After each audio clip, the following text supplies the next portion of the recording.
Par contre, ce qu'on ne sait pas forcément, c'est qu'en fait, Nathania et toi, vous vous connaissiez.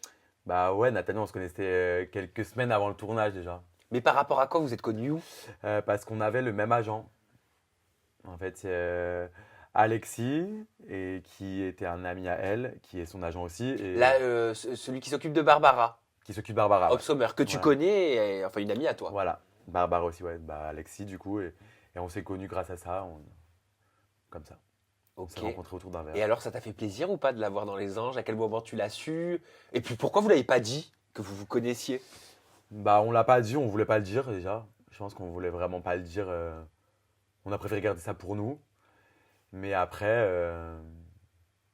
moi, je la kiffe trop, Nathania. Donc, Bah tiens, en parlant justement de Nathania, qu'est-ce que tu as pensé de son interview que j'ai enregistrée avec elle il y a quelques temps, dans laquelle elle parlait de harcèlement, d'insultes, de violences, de substances illicites qui tournent en tournage. Est-ce que tu as été surpris? il y a du vrai, il y a des choses que je suis pas forcément d'accord avec elle. Ok, alors qu'est-ce qui est vrai et avec quoi tu n'es pas d'accord?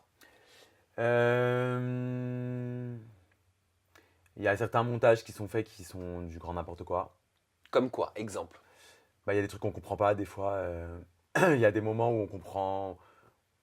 Moi, par exemple, moi, l'exemple avec l'embrouille avec Amy, la manière dont ça a été monté, c'est pas du tout ce qui s'est passé. Donc, j'ai pas compris. Même, je pense que le téléspectateur ne comprend pas vraiment pourquoi d'un coup je me mets à péter un câble, à monter, à courir comme ça dans le truc. Mais en vrai, c'est parce elles menaçaient de jeter mes fringues en fait par la fenêtre alors qu'il y avait de l'eau par terre et tout, alors que j'ai des chaussures qui coûtent quand même de l'argent. Et j'ai pas forcément envie qu'on jette mes fringues par la fenêtre et du coup ça m'a mis hors de moi. En fait, c'est juste tu touches pas à mes affaires. Et qu'est-ce que tu sous-entends en gros qu'on a vu t'énerver mais que quoi? Ouais, c'est juste que en fait, on a l'impression que je m'énerve pour rien, que je suis. En fait, on nous fait passer pour. Moi, par exemple, on m'a fait passer pendant tout le long de l'émission pour quelqu'un qui passe son temps à critiquer les gens, qui passe son temps à faire sa langue de pute, à être mauvais, alors que je suis pas du tout comme ça. Tu vois ce que je veux dire? Je suis quelqu'un de hyper simple, hyper. Je me prends pas la tête, je rigole tout le temps. Je suis. Bah ouais, je suis normal, quoi. Je suis un gars cool Mais qui s'en fout mais de t'avais tout. l'impression de voir quel gars quand tu dis on m'a fait passer Bah. pour quelqu'un À des qui. moments, je m'insupporte en fait. Et je me regarde, je me dis, mais t'as envie de me foutre des tartes en fait. Je comprends pas en fait comment en fait un montage peut te faire passer pour quelqu'un qui est Bah, l'opposé de toi en fait. essaie de nous le faire comprendre. Essaie de nous le faire comprendre parce que ce que tu dis, c'est déstabilisant, mais il y a beaucoup de téléspectateurs qui voient certaines incohérences, je le vois sur les réseaux sociaux. Ouais. Donc toi, par exemple, comment tu peux nous illustrer ces incohérences et puis c'est intéressant d'avoir ta vision de ce que tu as vécu en tournage et de ce que tu vois après coup. Ouais, bah c'est que moi par exemple, je pense que dans le script d'une télé-réalité, je pense qu'ils ont chacun un personnage, chacun a entre guillemets son rôle. Tu vois ce que je veux dire? C'est que du coup, bah moi, on s'est dit, bah alors Ben, ça va être le mauvais, celui qui va critiquer Nana. Donc du coup, on va le montrer que comme ça. Mais quand je faisais rire les gens en fait. Parce qu'on voit ce qu'on voit en réalité, c'est qu'un quart de ce qu'on fait.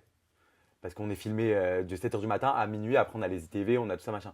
Donc on est très fatigué déjà d'une, c'est très fatigant la télé-réalité.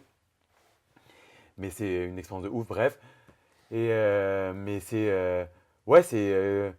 En fait, ils ont une image à te donner et qui va devoir correspondre à leur histoire, à leur fil conducteur que nous on écrit au fur et à mesure de l'aventure. Je sais pas si tu vois ce que je veux dire. Ouais, je comprends. C'est c'est qu'en fait, on part d'un noyau qui, en fait, toutes les histoires font qu'il se passe comme ça, mais que du coup, eux, ils ont dans sa tête, écoute, Ben, ça va être celui qui va critiquer, qui va être comme ça, qui va donner son avis, qui va faire la fouine, qui va être nain, qui va être comme ça, qui va être comme ça. Donc, on me montrera que comme ça. Est-ce que tu penses que la finalité de l'histoire est songée à l'avance? Je pense que ils savent plus ou moins ce qui va se passer. Enfin, tout est manigancé à ce que ça se passe. C'est-à-dire manigancée.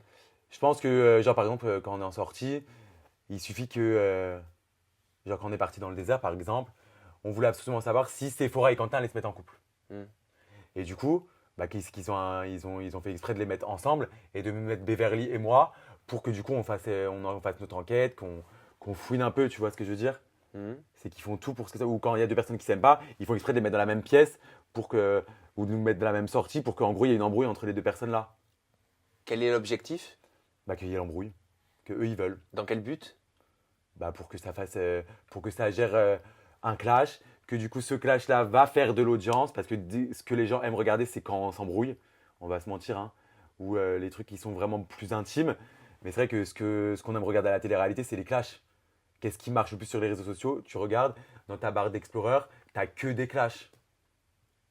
Donc c'est ce qu'ils veulent en fait. Et ça, plus t'as de clashs, mieux c'est. Et toi, t'en penses quoi? Bah après, c'est ce qui marche dans la télé-réalité, c'est ce que les gens aiment. Donc après, on n'est pas poussé à faire des choses parce que ce qui se passe, c'est ce qui se passe vraiment. Mhm. C'est que tout est plus ou moins fait à ce que ça se passe, mais ça se passe. Donc moi après, je suis juste un peu déçu de l'image qu'on m'a donnée à certains moments. Mhm. Donc ça, c'est pour le côté, je suis d'accord avec Natania, c'est ce que tu disais là il y a quelques Ouais. minutes. Et avec quoi, en l'occurrence, tu n'es pas d'accord? Après, je pense que du coup, bah, elle, pour le coup, ça a été un peu celle qui a été. Quand je disais chacun avait un peu une image devant sa tête. Elle, je lui ai dit dès le départ, je lui ai dit écoute, meuf, t'es quelqu'un qui est déjà de base fragile. T'es une fille qui a un caractère quand même de ouf, mais qui est fragile. Je savais directement ce qui allait se passer, c'est qu'elle allait passer pour une victime. Je le savais. Je lui ai dit, elle le sait très bien, Nathania, c'est mon ami. Nathania, on s'appelle très souvent. Je le savais que ça allait se passer comme ça et ça s'est passé comme ça. Après, je pense que ce qu'elle a dit à propos de Raph, c'est quelqu'un qui s'en fout de tout. Raph, moi, j'adore. C'est pas pour le défendre ou quoi que ce soit. Ce que je veux dire, c'est juste qu'il parle comme ça. C'est qu'il fait tout. Il est tout le temps à la déconnade en mode je m'en fous et tout. Je pense que je m'en bats les couilles, les trucs comme ça. Il le dit tout le temps. Je pense pas qu'il s'est attaqué à Nathania plus qu'à quelqu'un d'autre. En fait, c'est juste qu'il s'en fout en fait de tout. Je pense pas que ça soit de l'acharnement sur Nathania.